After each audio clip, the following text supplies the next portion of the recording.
त्रिपुरा गांव में मंगलू ने नया काम शुरू किया। लोगों को रोज ताजा चिकन आसानी से मिल सके।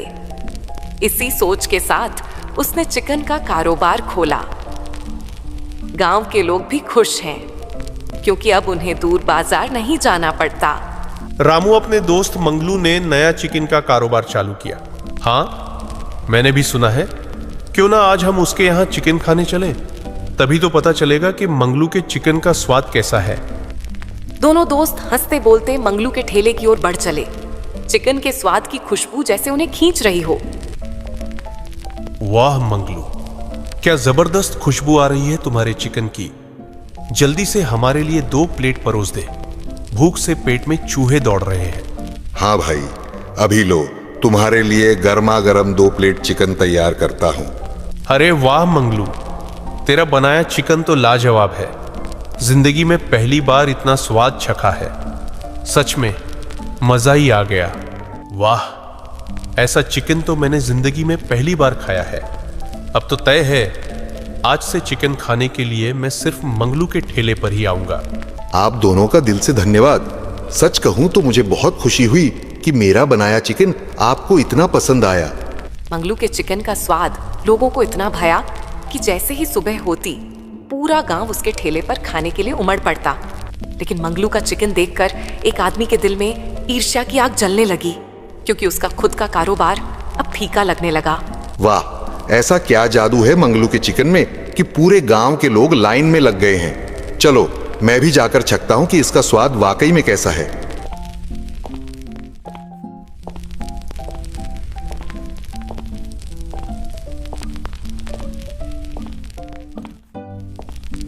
अरे भाई मंगलू, सुना है तेरा चिकन अब गांव का नंबर 1 बन गया है। चलो, आज 1 प्लेट मेरे लिए भी परोस दे। मैं भी तो चखूं आखिर तेरे चिकन में ऐसा कौन सा जादू है। हाँ भाई, वाह, मंगलू का चिकन तो लाजवाब है। ऐसा स्वाद मैंने जिंदगी में कभी नहीं चखा। पर मैं इसे कुछ लोगों को यह जताने के लिए आलोचना भी करूंगा कि जैसे इसका चिकन खराब है। इतना भी कुछ खास नहीं था ये चिकन। ऐसा स्वाद तो बड़े गांव में ही आसानी से मिलता है। तो भाई साहब, बड़े गांव जाकर ही चखिए। मेरा चिकन अब पूरे गांव में धूम मचा चुका है। सब इसके स्वाद की तारीफ कर रहे हैं। इसने अपने चिकन को लेकर घमंड बहुत कर लिया है। रुक बेटा, मैं तेरे चिकन की इतनी बड़ी बदनामी कैसे कर दूं? आखिर पूरे गांव में तेरी इज्जत भी तो कायम है। कुछ देर बाद रमेश गांव वालों के बीच जाकर मंगलू के चिकन की बुराई करने लगा। गांव वालों ध्यान दो, मंगलू के चिकन में कुछ तो गड़बड़ है। मेरी मानो तो उसे मत खाना। गड़बड़? कैसी गड़बड़ की बात कर रहे हो तुम?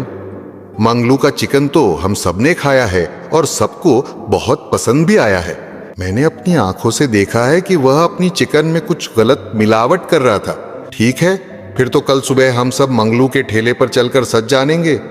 वहीं खुलासा होगा कि उसके चिकन में सचमुच कोई गड़बड़ है या नहीं। रात बीत गई। अगली सुबह गांव वाले झुंड बनाकर मंगलू के ठेले पर पहुंचे और उससे सवाल किया। अरे मंगलू, लोगों से सुना है कि तुम अपने चिकन में कुछ मिलावट करते हो। सच बताओ, ये बातें कितनी सही हैं? नहीं भाई साहब, मैं तो अपने चिकन में कोई मिलावट नहीं करता। बस देसी खड़े मसालों से ही बनाता हूं। मगर आपको ये किसने कह दिया कि मैं कुछ गड़बड़ करता हूं? भाई साहब, ये बात तो रमेश ने फैलाई है। नहीं भाई, ये झूठ बोल रहा है। मैंने अपनी आंखों से देखा है, सच में ऐसा ही हुआ है। भाइयों, ये तो मेरे ठेले की तरक्की से जलता है। इसी जलन के कारण ही मेरे चिकन के बारे में उल्टी सीधी अफवाहें फैलाता फिर रहा है। रमेश, तुम्हें तो शर्म आनी चाहिए जो बेकार की अफवाहें फैलाकर गांव में माहौल बिगाड़ रहा है। भाई, मुझसे गलती हो गई, मुझे माफ कर दो। वादा करता हूं आगे से कभी भी किसी के बारे में झूठी अफवाहें नहीं फैलाऊंगा। उस घटना के बाद गांव के सभी लोग फिर से मंगलू के ठेले पर जुटने लगे और बड़े चाव से उसका चिकन खाने लगे।